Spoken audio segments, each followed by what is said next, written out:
মহারাজ, আপনাকে আমি আরো একটা প্রশ্ন করছি।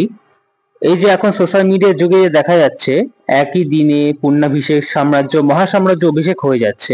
তো একই দিনে কি এই অভিষেকগুলো নেওয়া সম্ভব? এটা কতটা যুক্তিসম্মত? আপনার কাছ থেকেই আমি এই সঠিক তথ্যটা জানতে চাইছি। দেখো, একই সাথে একই দিনে একই সময়ের মধ্যে যেটা বললে তুমি বাবা, সেটা সব থেকে বড় কথা নয়। বড় কথা নয় অর্থাৎ এইভাবে হয় না। শাস্ত্রে এরকম কোনো উল্লেখ নেই কোথাও। শাস্ত্রে এরকম উল্লেখ নেই একসাথে যে পূর্ণাভিষেক হবে, সাম্রাজ্য হবে, মহাসাম্রাজ্য হবে। কোথাও এই কথা লেখা নেই। শাস্ত্রে উল্লেখ আছে যে অভিষেক হওয়ার আগে 1 বছর, কম পক্ষে 1টা বছর যে শিষ্যত্ব নেবে, সে শিষ্যত্ব নেওয়ার আগে 1 বছর গুরুদেবকে লক্ষ্য করবে, এবং সে লক্ষ্য করার পরে তখন দেখবে যে গুরু এবং যিনি গুরু হবে তিনিও শিষ্যকে দেখবে যে আমি এই কোনোদিন আমি একে অভিষেক করলে একে আমি পাত্র অনুযায়ী দান করতে পারবো কিনা। অপাত্রে নয়, পাত্রে দান। সুতরাং এবার দেখার পরে যখন দেখলো হ্যাঁ ঠিক আছে সময় হয়েছে, তাকে পূর্ণ অভিষেক দিল। পূর্ণ অভিষেকটা কি? গুরুদেব সম্পূর্ণ সম্মতি দিল শক্তিকে উপাসনা করার জন্য। শক্তিকে উপাসনা করার জন্য সাধারণ মানুষ নয়, শক্তিকে উপাসনা করার জন্য সাধকের প্রয়োজন হয়। সুতরাং সেই উপযুক্ত সাধক হওয়ার জন্যই পূর্ণাভিষেক। তাই গুরুদেব তখন তাকে পূর্ণ অধিকার দেয় যে তুমি আজকের থেকে তুমি শক্তিকে উপাসনা করতে পারো। অস্থি চর্ম সার সব তার চরণে নিবেদন করে তখন তুমি শক্তিকে উপাসনা করছো। এত সহজে শক্তি উপাসনা হয় না। তাই পূর্ণাভিষেক হলো। পূর্ণাভিষেকের তুমি 1 বছর হলো, কারণ পূর্ণাভিষেক হওয়ার পরে গুরুর পাদুকা মন্ত্র আসবে।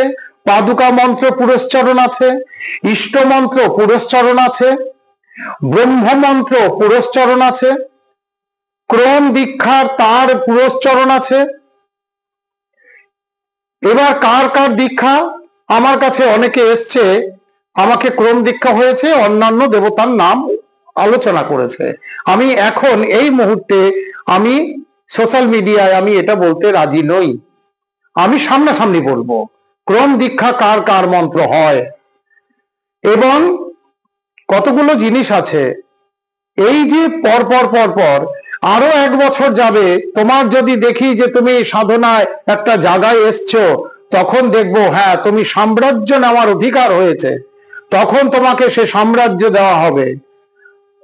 এবার 1 বছর আবার তপস্যা করছো করছো করছো, 1 বছর পরে দেখা যাচ্ছে তুমি মহাসাম্রাজ্য নেওয়ার অধিকার হয়েছে, সেই জায়গায় তুমি এসছো, তখন গুরুদেব বিচার করে তোমাকে তখন মহাসাম্রাজ্যের মধ্যে ঢোকাবে, স্বরামনায় পাবে, সব পাবে। তখন এত সহজ নয়। এই যে আমি সন্ধ্যা নিয়ে আমি একটু আগেও আলোচনা করেছিলাম, আগে যে আলোচনাগুলি করেছিলাম সেই আলোচনার মধ্যে আমি বলেছিলাম যে নিশা জপ, নিশা সন্ধ্যা, নিশা জপ, যখন এই সাম্রাজ্য হবে, মহাসাম্রাজ্য হবে, তখন পার্ট বাই পার্ট তোমার সাধনার স্তরটা কিন্তু ততটাই কিন্তু লেভেলে উঠতে থাকবে।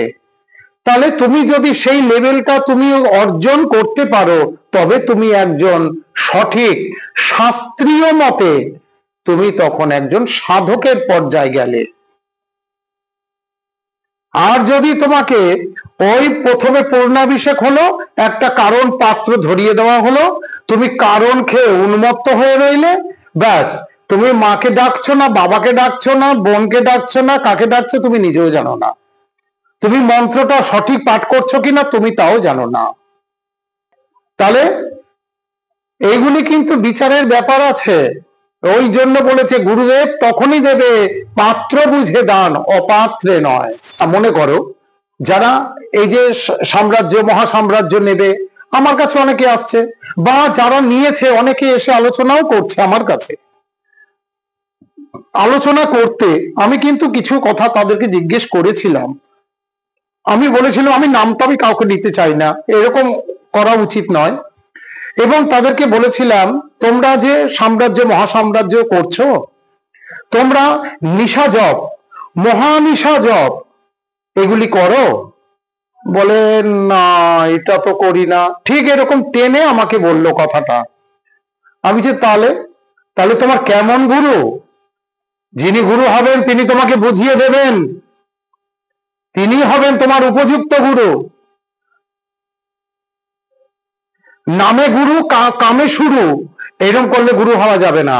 গুরু হলে সঠিক পথ দেখাতে হবে, শাস্ত্র দেখাতে হবে গুরুকে, তবেই তিনি গুরু হবেন।